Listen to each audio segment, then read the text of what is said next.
Hey, FOMO Sapiens. So today is all about OpenAI.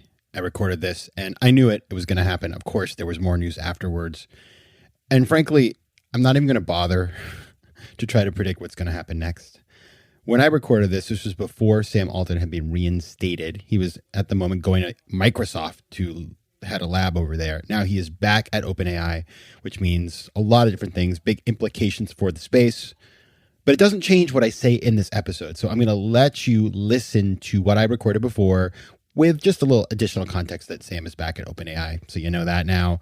But anyway, enjoy today's episode. It's just about the craziness at OpenAI. And frankly, even if I were to do an update and re-record the whole thing, probably something else would happen anyway. So it's a little crazy. Anyway, enjoy this episode. Enjoy my hot takes. Let me know what you think. Reach out and take care of yourselves. FOMO Sapiens. FOMO. My name is Patrick J. McGinnis, and I'm a FOMO Sapiens. And since you're here, I'm going to bet that you are too. And when you're like us and Monday comes around, you don't dread the new week. No, you wake up every Monday morning knowing that this week might just be the best one yet. This is FOMOnday, the snackable show that starts your week right with hot takes, life hacks, listener mail, and even some FOMO therapy.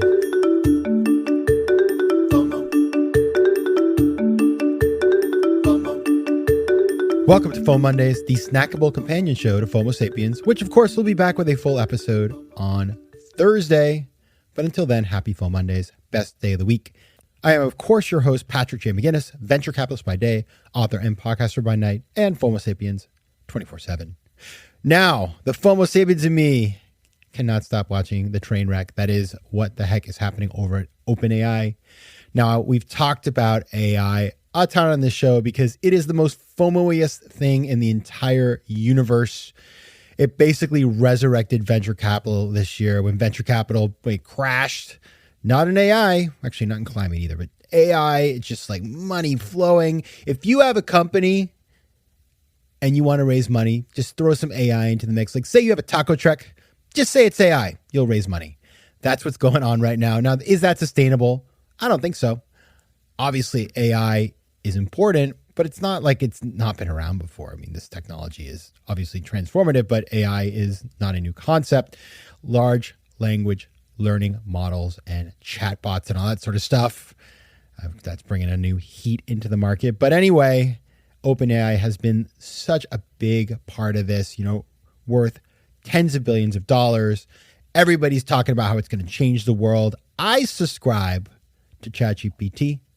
I do. I use it. I love it. I really do. I think it's a great service. And so I'm not here to hate on ChatGPT or OpenAI. It has a real utility. It's not perfect, has its flaws, but has a real utility. But I am here to talk about the drama, Succession AI edition that has been the last couple days at OpenAI. Now, if you haven't heard about this, show me the rock you're living under.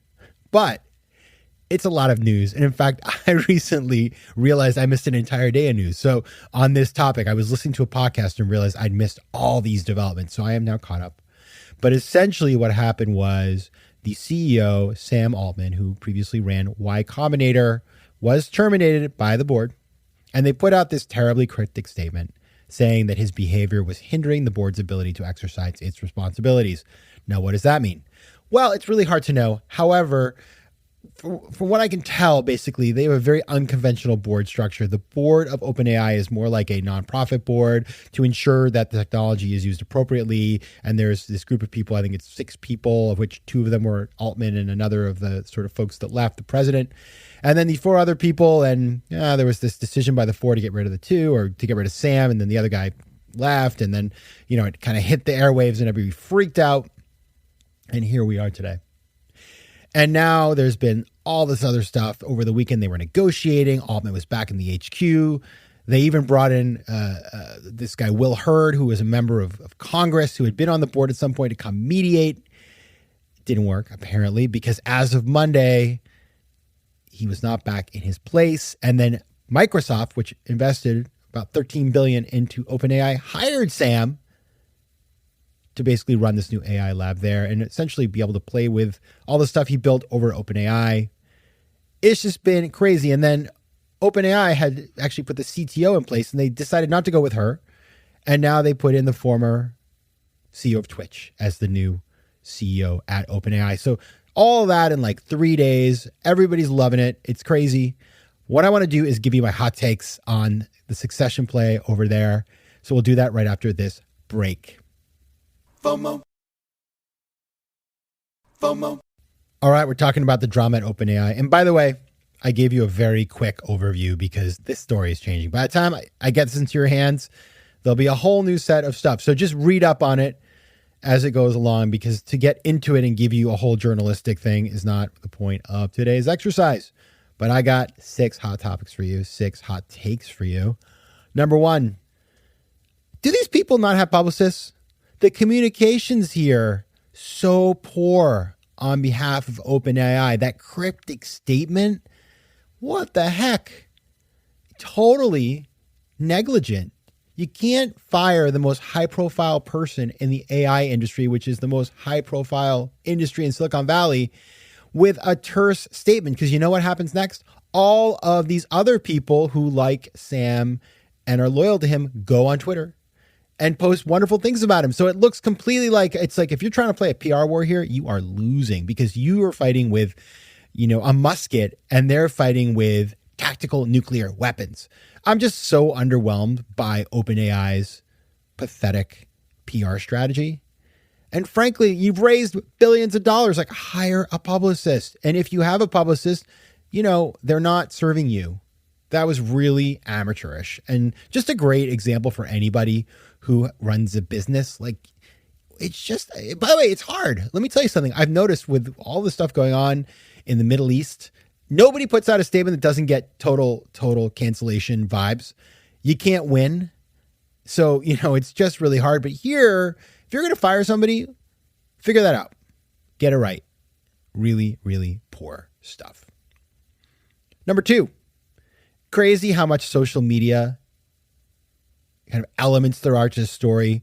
As I mentioned, employees of OpenAI went on Twitter over the weekend to sort of like, in a very low-key way, express their support for Altman. Really interesting. Then Altman went and negotiated with the folks, the board and others over the weekend at OpenAI headquarters and posted a picture of himself with a visitor badge to Twitter, to X. First of all, it's pretty cheeky. You got to give him a little round of applause for that. But second of all, why are you doing it on Twitter, man? Like, Twitter is not a good place anymore. First of all, it's a total sinkhole for bad people. Second of all, just be better. Like, pick a better, less damaging social media network to do your little games on. But I still thought that was kind of interesting. Number 3, I've been amazed at how the reporting has been pretty fast and furious. You got reporters covering it. You got employees speculating. You got people tracking delivery people where they found out that everybody on the weekend when they were trying to negotiate Sam maybe coming back had McDonald's, which is, I'm really surprised. I mean, I haven't had McDonald's in Asia. It's not very good for you, Sam Altman. If you want to be healthy, no hating on McDonald's, but I would have expected sushi, maybe. I guess it's a Sunday.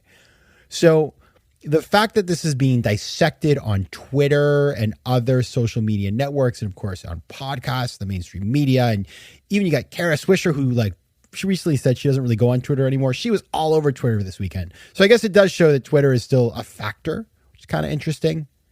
But I just found that really interesting that you have this major company where everything is just spilling out all over the place. And that is nasty, which leads me to number 4, Microsoft. So think about poor Microsoft. They invest their $13 billion. This is a major part of their strategy. This is what sort of made them major players in the AI chatbot space. But somehow they can just have the CEO fired out from under them. And in fact, I heard, I don't know if this is true, but I heard on a podcast that they only got a very minor warning. It was like they got slight advance warning. And then they were, unhappy about it. Their relationship seems to be quite good between Microsoft and OpenAI and Sam Altman, at least during the Sam Altman times, not anymore. They had done these presentations together, and this is just big money for Microsoft. So the fact that the OpenAI board could fire Sam and put the major strategy of one of the largest tech companies in the world at risk, boom, is shocking. I really am. I'm like, Microsoft, why didn't you negotiate a little bit more control when you did your deal? It's $13 million invested. It just really is interesting. It feels like a misstep on their part. Maybe there's more to it than we know out here, but I was just surprised that was even possible. And wow, it's just, can you imagine the phone call? Satya Nadella gets that phone call. He has just got to be apoplectic. In fact, he hired Sam afterwards. So we'll see if he can salvage something there. I think he probably can. Number 5. I do think it's interesting. I mentioned it was being breathlessly covered by the press. I do find it amazing there's still secrets. The fact that nobody really knows exactly why the board fired Sam. There's speculation, and based on all the tea leaves, it doesn't look like it was personal kind of stuff. It was more philosophical or something going on around whether it's the safety and the for nature versus the nonprofit nature of this business going forward, all that kind of stuff. We live in a world where people leak everything. And the fact that, we're several days out and I still haven't heard the exact reason, I kind of find that amazing. So on that point, I'm surprised. I am surprised because I feel like there's no secrets anymore. So it's very public. A lot is getting out there, but the core reason, it's still out there. And that's why people are so interested to watch it. It's like you just can't stop watching this blank show. And finally, oh, the lack of decision-making skill here. Obviously we talk about decision-making here on FOMO Sapiens. This is FOBO to some degree, fear of a better option. And the fact that they hire him, they fire him, and then they decide to try to get him back over the weekend after there's a negative reaction by employees and folks all over the place. Have some principles, people. If you're going to fire somebody like Sam Altman and make a big sort of show of it, you can't just invite him back the next day and say you changed your mind. And I found this was the part that I just was like, oh boy. There is the OpenAI chief scientist. His name is Ilya Sutskever. Now, he was the guy who led the revolt that got rid of Altman. And then he comes out a couple of days later and says, quote, he deeply regrets my participation in the board's action. So it's like, Ilya, man, think before you do something, and then don't change your mind if you don't think you can deliver. Just the lack of decision-making skill, the FOBO, not figuring it out. It reminds me of Brexit. It's so poor. I mean, this company is one of the most valuable companies in Silicon Valley. And Ilya, you just couldn't think it through. You couldn't play the mental chess to figure out what you're going to do. I find it very, very diminishing of you. And it's too bad. I don't know you, but I got to tell you, be better next time because that was really poor. And this is just great lessons for all of us. Again, what are the lessons we can take for this in our own lives and businesses? Have a plan, learn how to communicate it, stick to your plan. I mean, we can always change our minds, but don't just turn around the next day. It's like zero conviction, man.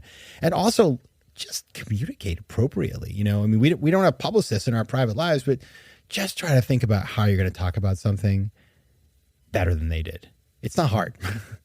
All right. That is my hot take on OpenAI. I'm sure we'll be talking about this more, but I just had to get that out. I just had a lot of feelings. See you on Thursday with Tristan and Jordan Mace, continuing our conversation. Until then, take care of yourselves. FOMO Sapiens.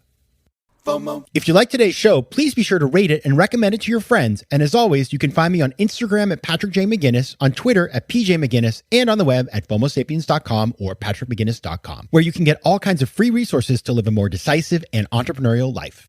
FOMO. Want more FOMO Sapiens and FOMOnday? Head over to FOMOSapiens.com where you can listen to past episodes, learn more about the show, and find out how to advertise. You can also connect with me on Instagram at Patrick J. McGinnis and on Twitter at PJ McGinnis.